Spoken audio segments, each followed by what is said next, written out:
There will be 3 big projects approved by El Paso voters were to be built.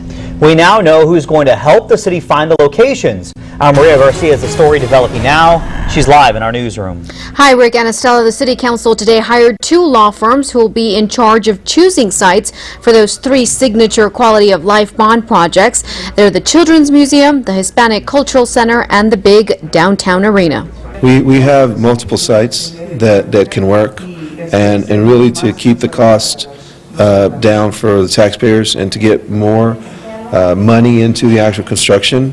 You obviously don't want to spend it all on land. The city needs to find 3 spots downtown to house the big projects. It spent this spring narrowing down some sites.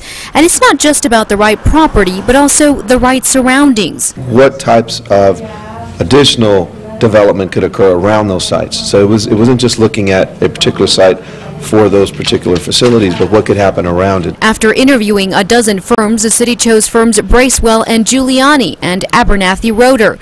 Both companies have experience in land acquisition for big public projects.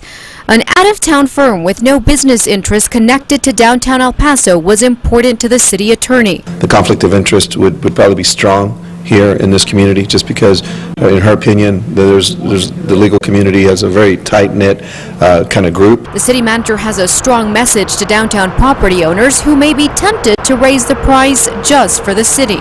We have more than 1 or 2 viable sites, and I think everyone needs to hear that. So, I mean, if anyone thinks that we're going to be held hostage and having to pay exorbitant prices, that's not going to be the case. We are going to work assiduously to attempt to look at all those sites and go after the best one.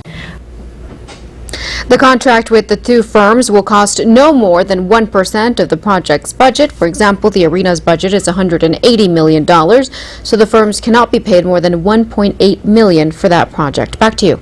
Maria, thank you. And meantime, just when you